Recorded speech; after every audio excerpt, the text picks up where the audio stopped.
L'élection de Donald Trump devrait entraîner son lot de changements pour l'écosystème et en vrai, ça a déjà commencé. Le milliardaire n'a pas encore investi la Maison Blanche, qu'on a déjà un Bitcoin qui flirte avec les 100 000 $ en dépassant la market cap de l'argent. On a aussi un Gary Gensler qui annonce à demi-mot sa démission et Saylor qui prévoit déjà sa grosse fête en l'honneur des 100K. Bref, ça commence à s'agiter. En vrai, on a eu vraiment beaucoup d'annonces et le marché anticipe, c'est normal. La semaine dernière, on vous a fait une vidéo qui récapitulait tout ça. Et si vous ne l'avez pas vu, je vous conseille vivement d'aller jeter un œil. Il y a 2 points en particulier que j'ai pas développés dans cette vidéo, parce que ça méritait qu'on s'y attarde un peu plus longtemps pour moi. Et surtout parce que c'est véritablement ce qui pourrait catapulter Bitcoin vers des sommets qu'on ne soupçonne même pas. Et justement, dans cette nouvelle vidéo, on va creuser tout ça un peu plus en profondeur, et vous allez voir, ça vaut vraiment le coup. Oui, parce que c'est bien beau de vouloir virer Gensler, de dire non aux monnaies numériques de banque centrale, ou encore de vouloir démanteler l'état profond, entre guillemets. Mais en réalité, c'est pas ça le plus important. En fait, Donald Trump a promis 2 choses en particulier qui vont être un game changer complet pour l'industrie crypto dans sa globalité, du moins si c'est appliqué. La première, c'est évidemment de faire de Bitcoin un actif de réserve, et la deuxième, c'est... En fait, je vais pas vous teaser directement, suivez la vidéo et vous serez pas déçus. Avant de commencer, laissez-moi vous parler de notre partenaire, Swissborg, une plateforme incontournable qui propose une expérience unique pour investir dans les cryptos. Bon, évidemment, on ne les présente plus, ils sont là depuis 2017 et ils se sont imposés depuis un petit moment déjà comme un acteur majeur de l'industrie crypto. Aujourd'hui, la plateforme elle vous propose un alpha deal en partenariat avec Zero G Labs. C'est des pionniers de l'intelligence artificielle décentralisée. L'idée phare du projet, c'est de surmonter les limites des systèmes centralisés en matière de gestion et de traitement des données d'IA. Et croyez-moi, les défis sont vraiment nombreux. Alors pour ceux qui ne seraient pas familiers avec le concept des alpha deals, en gros c'est une ICO mais sur Swissborg en quelque sorte. Le projet ambitieux de Zero G Labs, il repose sur la DIOS. C'est un système d'exploitation d'IA conçu pour coordonner stockage, calcul et disponibilité des données à travers un réseau décentralisé. Grâce à cette nouvelle technologie, Zero G Labs y promettent de révolutionner le secteur de l'IA. Avec cet alpha, les utilisateurs de Swissborg ils peuvent acquérir des AI Alignment Nodes, et en gros, c'est des nœuds qui sécurisent le réseau et qui génèrent des récompenses. Ces nœuds, ils sont disponibles sous forme de NFT et ils sont proposés avec une réduction exceptionnelle allant jusqu'à moins 90% pour les membres de la communauté Swissborg. En passant par le lien d'affiliation du journal du coin, chaque utilisateur parrainé bénéficie d'un accès assuré à l'alpha deal et à une opportunité unique d'investir avant tout le monde sur ce projet plutôt sympa. Alors cet avantage s'applique bien sûr aux anciens qui sont déjà passés par notre lien d'affiliation. Et si l'alpha deal de Zero G Labs ne vous botte pas plus que ça, sachez que vous pourrez toujours choisir un autre projet, puisque l'avantage s'appliquera à tous les prochains alpha deals. Alors n'oubliez pas, comme pour tout investissement, faites vos propres recherches et forgez-vous vos propres convictions. Et surtout, n'hésitez pas à profiter de notre lien d'affiliation en description de la vidéo, ça peut vraiment vous donner un sacré avantage.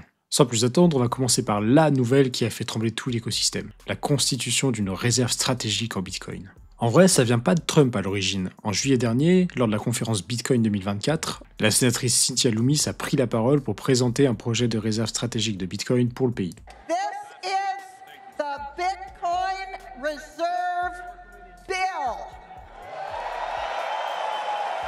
Pour situer un peu, Cynthia Lummis, qui se décrit elle-même comme la sénatrice Bitcoin, c'est une sénatrice républicaine du Wyoming. C'est une fervente défenseur de Bitcoin et des cryptos aux États-Unis. Elle possède elle-même du Bitcoin depuis plus d'une dizaine d'années maintenant et considère l'invention de Satoshi Nakamoto comme une réserve de valeur et un outil stratégique face à l'inflation. Elle milite aussi pour une régulation favorable de l'écosystème et son engagement fait d'elle une figure centrale dans le débat sur l'avenir des cryptos. Bref, après avoir fait sensation à Bitcoin 2024, cette dernière a déposé son Bitcoin Act au Congrès. Pour info, ici, Bitcoin c'est l'acronyme de Boosting Innovation, Technology and Competitiveness through Optimized Investment Nationwide. Et ouais, il y a de l'idée.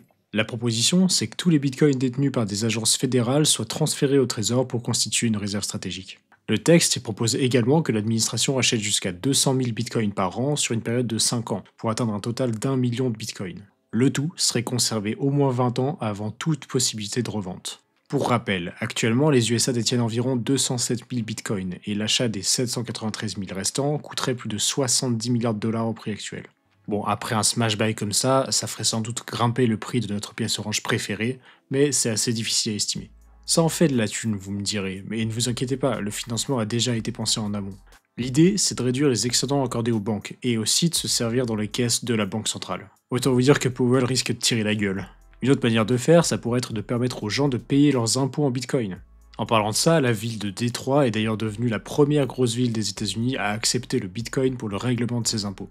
Après son introduction, le projet de loi a été transmis au comité sénatorial des banques, présidé par Sherrod Brown. Ce dernier, il a refusé de le soumettre au vote, évidemment. Alors pour situer encore un peu, Sherrod Brown, c'est un sénateur anti-crypto de l'Ohio qui siège au Sénat. Siégeait en fait, parce qu'après ce refus, les groupes pro-crypto se sont mobilisés et il a essuyé une défaite face à Bernie Moreno, une personnalité politique bien plus favorable à notre écosystème. Ouais, la politique américaine et les cryptos, c'est vraiment tout un feuilleton. Bref, le Bitcoin Act de Loomis devrait finir par être présenté aux différentes chambres, et avec une administration Trump, ça pourrait potentiellement accélérer son adoption. Si ça se trouve, on va avoir un gouvernement US qui va se positionner très rapidement et doubler son bac de Bitcoin en moins de temps qu'il n'en faut pour le dire. Oui, parce que ça ne vous aura pas échappé, le plan de Loomis a été largement plébiscité par Trump qui s'est exprimé plusieurs fois en faveur de la constitution d'une réserve stratégique en Bitcoin. Disons-le, cette réserve stratégique, elle change tout. Pour comprendre un peu mieux les implications, il faut se pencher sur ce qu'est un actif de réserve. On va faire simple. Un actif de réserve, c'est un actif détenu par une banque centrale ou un gouvernement pour garantir la stabilité financière d'un pays. Ces actifs, ils servent à soutenir la monnaie nationale, régler les dettes internationales et même à intervenir en cas de crise économique. En général, ils sont choisis pour leur stabilité et leur capacité à conserver leur valeur sur le long terme. Si vous vous demandez pourquoi les grosses banques centrales du monde entier conservent en majorité de l'or dans leurs coffres et pas du cash, ben vous avez la réponse. Oui, parce qu'historiquement, c'est l'or qui a ce rôle d'actif de réserve dans les coffres de la Fed. Évidemment, il n'y a pas que ça, mais bon, rendez-vous compte. En tout, les banques centrales du monde entier détiennent à peu près 34 000 tonnes d'or, et les États-Unis en possèdent quasiment un quart dans ces coffres, soit un peu plus de 8 000 tonnes. Pour se rendre un peu compte du truc, au cours actuel, ça fait à peu près 700 milliards de dollars. C'est colossal, et ça n'a pas échappé aux défenseurs du Bitcoin Act. Ces derniers proposent justement qu'une partie de la réserve en Bitcoin soit financée en vendant de l'or. Remplacer l'or physique par de l'or numérique. Sacré deal, pas vrai? J'imagine pas la gueule que Peter Schiff a dû tirer quand il a lu ça. Pour ceux qui ne voient pas de qui je parle, ce mec c'est un fervent défenseur de l'or et un hater de l'invention de Satoshi Nakamoto. Bon d'ailleurs, faut bien se rendre compte que son hostilité envers Bitcoin, c'est un peu son fonds de commerce. Ça lui apporte énormément de visibilité et particulièrement sur X. En tout cas, faut croire qu'en matière de réserve stratégique en Bitcoin, c'est la Pennsylvanie qui va ouvrir la voie aux États-Unis. Cet État, qui est situé juste en dessous de New York et historiquement qui est l'un des États pivots dont on a tant parlé justement, il s'apprête à devenir le premier État américain à constituer une réserve stratégique en Bitcoin grâce à un nouveau projet de loi déposé par la Chambre des représentants. Le Pennsylvania Bitcoin Strategic Reserve Act devrait permettre au Trésor de l'État d'allouer jusqu'à 10% de ses fonds publics à l'achat direct de Bitcoin. Alors ça concerne 3 fonds en particulier. D'abord, le General Fund, c'est-à-dire le principal fonds budgétaire de l'État qui est utilisé pour financer les services publics essentiels et les opérations gouvernementales courantes. Ce fonds, il représente un peu plus de 9 milliards de dollars. Ensuite, il y a le Rainy Day Fund, c'est une réserve financière qui est établie pour protéger l'État contre les imprévus économiques et les baisses de revenus. Ça représente environ 7 milliards de dollars, soit de quoi couvrir les dépenses générales de l'État pendant une cinquantaine de jours environ. Enfin, le State Investment Fund, qui est un fonds géré par le Trésor de l'État et qui est destiné à investir les excédents de trésorerie. Alors lui, on connaît pas son montant exact car c'est pas dévoilé publiquement, mais bon, ça ajoute du poids dans la balance. Donc, dans l'idée, 10% de ces fonds pourraient être investis en Bitcoin assez rapidement. Ça représente un peu plus d'1 milliard de dollars au minimum, et ça pour un seul État. Et des États, il y en a 50. Alors ça paraît pas grand chose dit comme ça, mais c'est pas tant le montant qui est important, mais plutôt le fait que l'accumulation commence à un niveau fédéral aux États-Unis. En tout cas, le projet est porté par le représentant républicain Mike Cabell et vise à protéger l'économie de l'État contre l'inflation et à diversifier les investissements au-delà des actifs traditionnels. Bon, évidemment, ça ne sort pas de nulle part. Ce projet s'ajoute à une législation récente en Pennsylvanie garantissant le droit des citoyens à conserver et à utiliser des actifs numériques. Si le texte est adopté, ça pourrait donner un lead assez majeur de la Pennsylvanie sur les autres États concernant ces questions-là. D'ailleurs, tout ça a été soutenu par le Satoshi Action Fund, déjà impliqué dans la rédaction de lois favorisant les cryptos dans une vingtaine d'autres États américains. Le fondateur est d'ailleurs catégorique à ce sujet, les choses sont vraiment en train de bouillonner. De nombreuses actions ont été entreprises pour soutenir cette initiative à une échelle fédérale et il y a fort à parier qu'on va y arriver.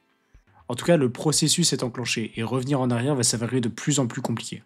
Et là, on touche à un point vraiment très intéressant et il faut le dire un peu plus spéculatif. Plantons un peu le décor.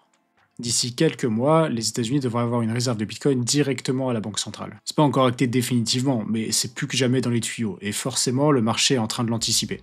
Et vous pensez que tout le monde va rester là sans rien faire? Non, pas du tout. En fait, il y a fort à parier que cette initiative soit rapidement front-run par une tonne d'autres acteurs. Comme on dit, les États-Unis avancent et le reste du monde suit. Et pour s'en rendre compte, on va faire un peu de théorie des jeux. Rapide, vous allez voir, c'est plutôt simple à vrai dire. La théorie des jeux, elle offre une perspective fascinante sur l'idée d'une réserve stratégique de Bitcoin par les États-Unis. En géopolitique, il n'y a pas de secret. Le but d'une nation, c'est d'optimiser au mieux ses positions économiques et politiques à l'international. Bon, pour dire ça plus simplement, les pays se tirent la bourre pour se positionner au mieux dans le classement des grandes puissances mondiales. Quand on prend ça en compte, l'acquisition de Bitcoin par un pays comme les États-Unis, ça peut être vu comme une stratégie d'adoption et de positionnement technologique majeure. Si mon voisin, très riche qui plus est, accumule massivement cette pièce orange décentralisée et non inflationniste, alors il pourrait sécuriser un avantage stratégique face à moi et face aux autres puissances. Plus de Bitcoin pour lui, moins de Bitcoin pour moi. Alors quoi, je me laisse faire et je me tais ? Évidemment que non, j'ai tout intérêt soit à l'arrêter, soit à le suivre, soit encore mieux à le dépasser. Par effet de cascade, la décision de constituer une réserve stratégique en Bitcoin pourrait inciter d'autres nations à faire de même pour ne pas se retrouver marginalisées économiquement et désavantagées sur la scène internationale. Alors, je sors pas ça de mon chapeau, là on parle d'une notion scientifique bien connue en théorie des jeux, et cette notion, elle s'appelle l'équilibre de Nash. Pour la faire courte, un équilibre de Nash, c'est une situation où, dans un jeu impliquant plusieurs joueurs, aucun joueur n'a intérêt de changer de stratégie tant que les autres joueurs ne changent pas la leur. Autrement dit, chaque joueur adopte la meilleure réponse possible en fonction du choix des autres. Le jeu ici, c'est le positionnement sur la scène internationale par l'accumulation de Bitcoin, et les joueurs, c'est les pays. Et ce modèle de comportement stratégique, ça reflète aussi des dynamiques compétitives du First Mover Advantage, où les premiers à agir captent une plus grande part des bénéfices, renforçant ainsi leur position dominante. En gros, premier arrivé, premier servi. Ça a déjà été le cas avec Internet, où les États-Unis ont pris un lead monstrueux en se positionnant avant tout le monde. Maintenant, imaginez ça appliqué à l'invention de Satoshi Nakamoto, c'est-à-dire à un actif rare dont l'offre ne fait que diminuer avec le temps. Tout ça, ça a peut-être déjà commencé. La semaine dernière, on avait un Elon Musk et un Donald Trump qui s'affichaient fièrement en compagnie de Javier Milei, le président ultralibéral de l'Argentine. Peut-être qu'ils ont discuté de Bitcoin, on sait jamais. D'après Dennis Porter, plus de 5 pays et plus de 10 États américains seraient déjà en pourparlers pour constituer une réserve en Bitcoin. Bon, vous l'avez compris, il y a un truc qui se prépare. Gradually then suddenly, comme on dit. Vous vous souvenez, en début de vidéo, je vous ai parlé d'un deuxième point qui pourrait rapidement propulser Bitcoin vers des horizons jamais atteints. Ce deuxième point, c'est la suppression de la taxe sur les plus-values en crypto-monnaie aux États-Unis. Alors ça paraît rien dit comme ça, mais en vérité ça change énormément de choses. Faut bien se rendre compte qu'aujourd'hui et depuis toujours, les cryptos aux États-Unis ont un régime fiscal qui fait que toutes les plus-values doivent être automatiquement déclarées et imposées. Ce que ça veut dire dans la vie réelle, c'est que même l'achat d'un café est soumis à l'impôt sur les plus-values. Par exemple, si vous avez acquis du Bitcoin à un prix inférieur à sa valeur au moment de l'achat du café, la différence est considérée comme un gain en capital imposable et doit faire l'objet d'une déclaration. Et ça, c'est indépendant du montant de la transaction, donc je vous raconte pas la galère. On se rend pas compte à quel point ça freine toute adoption. Basiquement, aux États-Unis et en France, et en fait dans une tonne d'autres pays, si vous décidez d'acheter quelque chose avec vos bitcoins ou vos cryptos, soit vous devez perdre un temps monstre en paperasse et en déclaration en tout genre, soit vous êtes dans l'illégalité. Alors autant vous dire que c'est pas tenable, et une suppression de cet impôt pourrait être un véritable game changer. Comme plusieurs personnes l'ont fait remarquer, c'est difficile de pricer ce genre de nouvelles. La suppression de l'impôt sur les gains en capitaux pour les transactions en crypto pourrait radicalement transformer leur adoption aux États-Unis et entraîner une explosion de l'utilisation et de la valeur de Bitcoin. Faut bien voir que le processus actuel d'imposition est complexe et dissuasif, et ça freine considérablement l'adoption de l'invention de Satoshi Nakamoto comme moyen d'échange. En éliminant cet obstacle, Bitcoin pourrait enfin être utilisé comme une véritable monnaie. Ça stimulerait son adoption dans le commerce de biens et services, dans le commerce en ligne, mais aussi dans les échanges internationaux. Ça renforcerait son utilité et sa légitimité en tant que monnaie, et ça augmenterait par la même occasion la demande et donc sa valeur. Une adoption massive pourrait également attirer davantage d'investisseurs institutionnels et particuliers, amplifiant encore sa popularité. C'est un cercle vertueux de fou furieux. Sur le plan macro maintenant, cette mesure elle positionne les États-Unis comme une juridiction favorable à l'innovation en la matière. Et ça, forcément, ça attire les entreprises et les talents de l'écosystème. Bitcoin pourrait devenir un incontournable, et son adoption doit forcément passer par une législation, ou plutôt par une absence d'obstacles législatifs. Faire sauter ce genre de barrière, c'est véritablement ce dont notre écosystème a besoin. À la base, Bitcoin a été conçu comme un système de cash électronique, alors légiférons en ce sens. Alors bien sûr, il y a toujours les questions de la scalabilité et des frais qui sont sur la table. Est-ce que le réseau pourrait supporter une telle avalanche d'adoption ? Pas sûr. Et c'est exactement pour ça qu'on développe d'autres couches par-dessus le protocole, comme par exemple le Lightning Network. Ce dernier permet d'échanger des bitcoins instantanément, sans frais et sans tiers de confiance. Bon, on va pas aller trop vite en besogne non plus. Attendons d'abord de voir ce que va faire Washington avec Bitcoin avant de les mettre sur le Lightning Network. Faut pas trop leur en demander si vous voyez ce que je veux dire. En tout cas, tel qu'annoncé par Trump, cette mesure ne s'appliquerait qu'aux cryptos émises par des entités enregistrées aux États-Unis avant leur lancement. Mais a priori, ils mettront en place une voie de relocalisation et ça serait ouvert aux entreprises étrangères qui souhaitent profiter de cette exemption. Si elle est adoptée, cette politique pourrait favoriser certaines cryptos par rapport à d'autres, leur conférant un avantage concurrentiel par rapport aux tokens étrangers. On peut penser au ADA de Cardano et même au XRP de Ripple. Imaginez un peu si les XRP fanboys avaient raison depuis le début. Bref, ce qu'il faut retenir, c'est que la combinaison d'une réserve stratégique en Bitcoin et de la suppression de l'impôt sur les gains en capitaux pourrait déclencher une transformation majeure pour le marché. Une réserve stratégique, ça renforce la crédibilité institutionnelle de Bitcoin, le positionnant comme un actif clé dans la stratégie économique des États-Unis et plus globalement dans la stratégie des États du monde entier. En parallèle, l'élimination de l'impôt sur les gains en capitaux, ça simplifie grandement son adoption, tant pour les investisseurs que pour les utilisateurs quotidiens, en supprimant une barrière fiscale majeure. Et cette barrière fiscale, elle est présente un peu partout dans le monde, alors on se demande bien ce qui pourrait se passer si les autres puissances décidaient d'emboîter le pas à Donald Trump sur ces questions-là. Ces mesures pourraient créer une demande accrue pour Bitcoin, à la fois comme réserve de valeur et comme moyen d'échange, provoquant une hausse significative de son prix. Et encore, là je vous fais même pas l'affront de vous parler de la liquidité de Bitcoin et d'à quel point il n'en aura pas pour tout le monde. En attirant capitaux et entreprises vers les États-Unis, ça pourrait redéfinir totalement le paysage de l'écosystème et désigner les USA comme le centre névralgique de l'innovation dans ce secteur. Faut voir un peu ça comme un double levier économique et réglementaire, qui pourrait non seulement consolider la domination de Bitcoin, mais également stimuler l'ensemble du marché crypto et marquer une étape vraiment cruciale dans leur adoption à grande échelle. On est peut-être en train de se diriger tout droit vers un point de basculement, et il va falloir rester attentif.